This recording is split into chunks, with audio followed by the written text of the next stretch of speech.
Super stoked to show you guys this video. I'm working with Intech USA and Mr. Wolf Moose Balls and Rabaconda to bring a featured video together to show you guys how to use this tire changer and what it looks like to install these moose balls and the benefit in using the moose balls in your tires for off-road, or if you're kind of a hybrid rider doing motocross and off-road and you're just trying to get away from the tubes. It's a pretty cool product. So basically with this tire changer, they claim it's a 3-minute tire changer. It's easy to break down, it's easy to put together, and you can stow it away.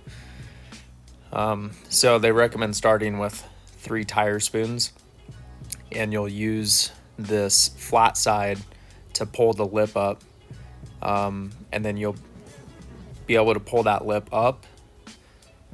You'll put the first tire spoon in, and then you'll just kind of space them out evenly, and then you'll try to pull up the first part of the lip. Sometimes the tire spoons will pull out, so you kind of got to finagle them a little bit, but I'll start with 1, and then you got to push really hard. You'll get the first lip up, then the second one, then the third one, and then you just have that little lip up, and then you'll turn the tire over. You'll move the breaker bar where the lip is, and then you'll take that breaker bar and put it right down on the tire and push down. It takes a little bit of effort to get it done, but you just hold the pressure there, and then you go all the way around and it pulls the lip off. And then what's cool here too is I don't even need a tire spoon to get this done.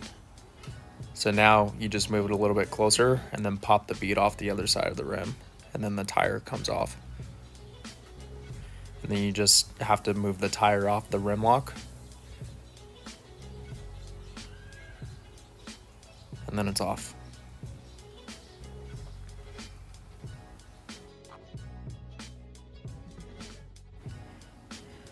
So this is what the package looks like from Mr. Wolf Moose Balls. The distributor here in the US is Intech USA. That's who directly sponsors me. They'll come in a big bag just like this, and for the rear I believe it's about 24, and then I think for the front tire you get 25 in a bag. It comes with a tube of lube and a pack of stickers for the rim. They claim that 1 tube of lube will lube each ball, so basically 1 lube for 1 tire.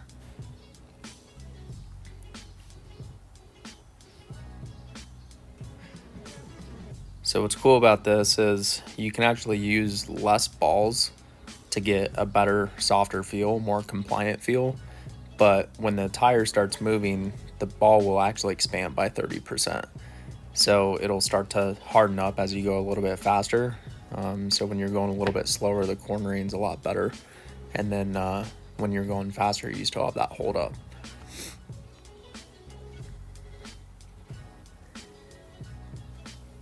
So this is the amount of balls that I like to use. I typically will leave 2 out of the tire, so I'll have 2 extra ones. So as I put more hours on these, I can stuff like maybe 1 or 2 back into the tire to stiffen it up. But I've been going about 60 hours on 1 set. So what I like to do is I take the tube of lube, and where these dots are, I put about that much lube on each one individually, and then I spread it out evenly before I put it in the tire. And then as long as you don't get these dirty and they stay clean, you can just transfer them over into a new tire without having to re-lube them. So it's a pretty good deal.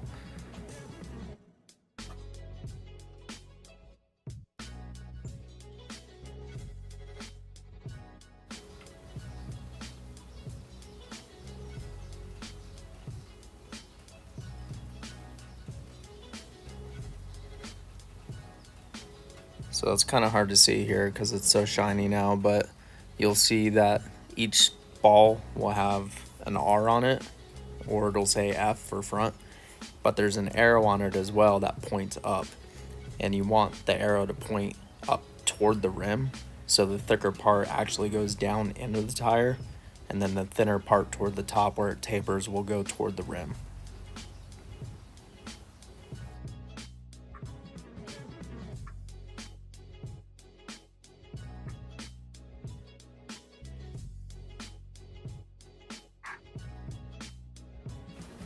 So you'll see the spacing here, and basically I like to use, I call it the 1 finger rule, and you just space it out with 1 finger, and you want to do that all the way around the tire because you want to leave room for these balls to expand by 30%.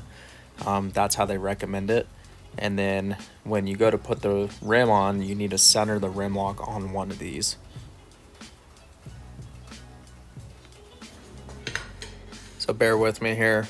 I had a camera malfunction, so I wasn't able to show the install of the rear tire, but concept is still the same.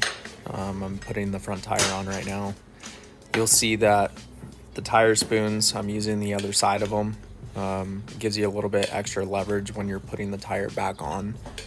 I typically will use 3, and then you'll see that that fixed spoon on the other side, there's a locking spot on the Rabiconda itself, and then I'll use 2 to go around the tire, and you can see I just continue to swap each tire spoon, and I try to take small bites each time.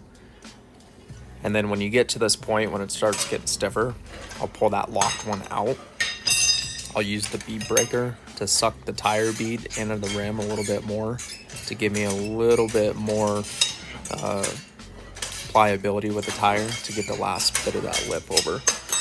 So I'll go all the way up till I get to the part where the lip's still up. And then I'll go back in there with the other side of the tire spoon and then put the locker back in. And I screwed up right there. I forgot to put the tire spoon on the other side to hold it. So you'll see I get it back in, and then I'll take that other spoon and put it back in on the locker. And then I'll keep using my other 2. And you'll see how much easier it is to get that lip on now that I pushed the bead in.